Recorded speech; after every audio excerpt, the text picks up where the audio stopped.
Well, it wasn't my idea, actually. It was Benicio del Toro's idea and Laura Bickford, the producer.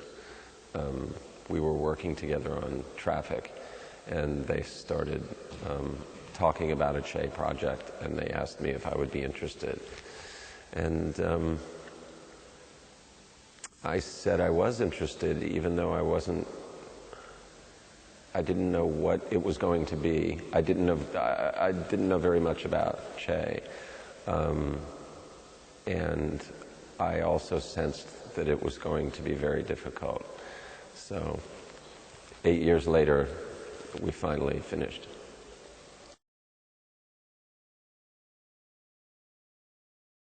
Me comparing my own films is not something that I can really do, because I don't.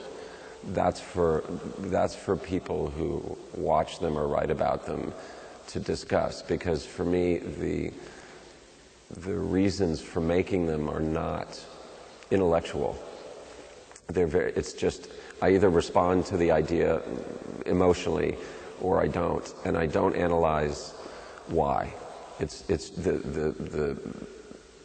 When I think of an idea, or somebody shows me a script, or if I'm reading a newspaper, or it's a very immediate reaction, and it comes with an understanding of the commitment that is involved when you say yes. You're talking about years of your life, and you're going to spend somebody's money, so it's something I take very seriously. And there are very few projects that I have gotten involved with that didn't get made into films.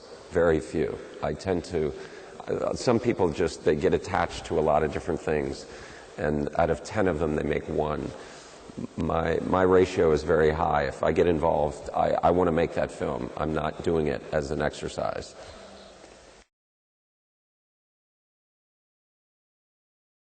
Well, I think the part of creating the impression of naturalism is both how you work with the actors and how you pitch the performances. In this case, making the films in Spanish was, to my mind, absolutely necessary to making it feel real, for the film to have any credibility at all. And then it's also trying to avoid the kind of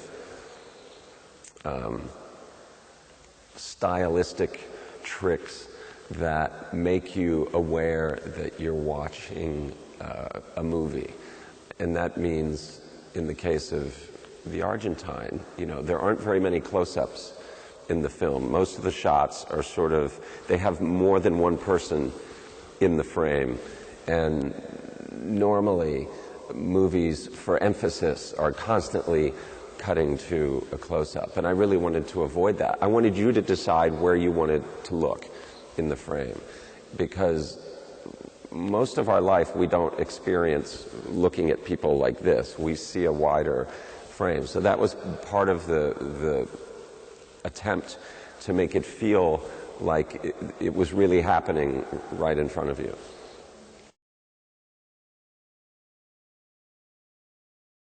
For the most part, there are very few shots in both films in which we added light. For the most part, we were shooting with natural light, and the way that the Red camera sees light is very unique.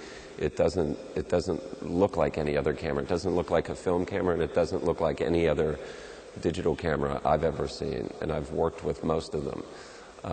So I was convinced. They were finishing the cameras just as we were starting to shoot, and I almost didn't get to use them. I look at the films now, and I can't imagine what they would be like if we hadn't had the Red camera.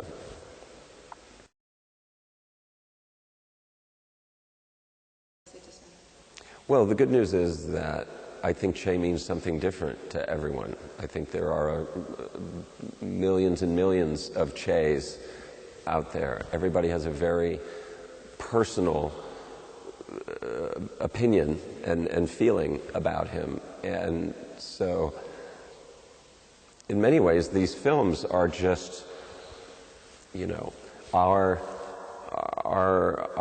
sketch of him, and it's a very personal sketch, and it's a very specific sketch, and it doesn't mean to be a representation that works for everybody. That's not, I don't know how to do that. I can only give my impression based on what I learned.